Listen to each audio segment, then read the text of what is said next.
it is my honor to present you with the UC San Diego Medal. Please join me. বিখ্যাত মার্কিন সাময়িকী time ম্যাগাজিনের 2025 সালের প্রভাবশালী 100 ব্যক্তির তালিকায় স্থান পেয়েছেন বাংলাদেশের অন্তর্বর্তী সরকারের প্রধান উপদেষ্টা ডক্টর মোহাম্মদ ইউনূস। শান্তিতে নোবেলজয়ী ডক্টর ইউনূসকে নিয়ে একটি মুখবন্ধ ছাপা হয়েছে টাইমের পাতায়। মুখবন্ধটি লিখেছেন যুক্তরাষ্ট্রের সাবেক ফার্স্ট লেডি ও পররাষ্ট্রমন্ত্রী হিলারি ক্লিন্টন। হিলারি লিখেছেন, গত বছর ছাত্র নেতৃত্বাধীন এক অভ্যুত্থানে বাংলাদেশের কর্তৃত্ববাদী প্রধানমন্ত্রীর পতনের পর একজন সুপরিচিত নেতা জাতিকে গণতন্ত্রের দিকে পরিচালিত করার জন্য এগিয়ে আসেন, আর তিনি হলেন নোবেল শান্তি পুরস্কার বিজয়ী ডক্টর মোহাম্মদ ইউনূস। রান্নাঘর না হোক কান্নাঘর, গাজী কিচেন হুড স্বাচ্ছন্দ্যময় রান্নাঘরের বিশ্বস্ত সঙ্গী।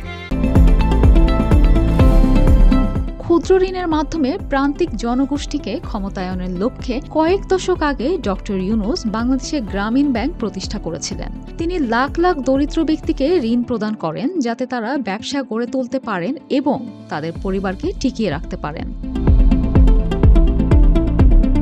সাবেক মার্কিন পররাষ্ট্রমন্ত্রী লিখেন, ইউনূসের সঙ্গে আমার যখন প্রথম দেখা হয়েছিল, তিনি তৎকালীন গভর্নর বিল ক্লিন্টন ও আমাকে মার্কিন যুক্তরাষ্ট্রে এক ধরনের কর্মসূচি স্থাপনে সহায়তা করার জন্য আরকানসাসে ভ্রমণ করেছিলেন। তারপর থেকে আমি বিশ্বের যেখানেই ভ্রমণ করেছি, আমি তার কাজের অসাধারণ প্রভাব দেখেছি। অনেক জীবন পরিবর্তিত হয়েছে, সম্প্রদায়গুলোর উন্নত হয়েছে এবং তাদের আশার পুনর্জন্ম হয়েছে।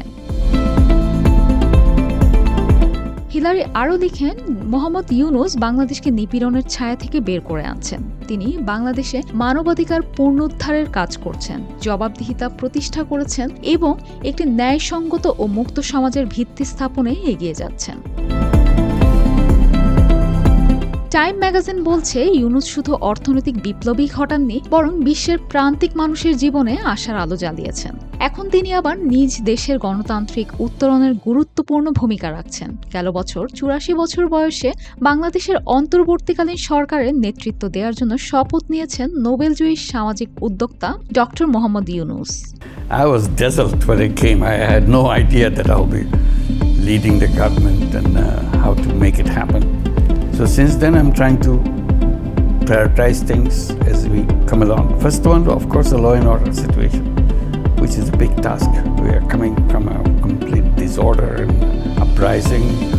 People get shot, killed, dead. Marine আমিন, GTV নিউজ।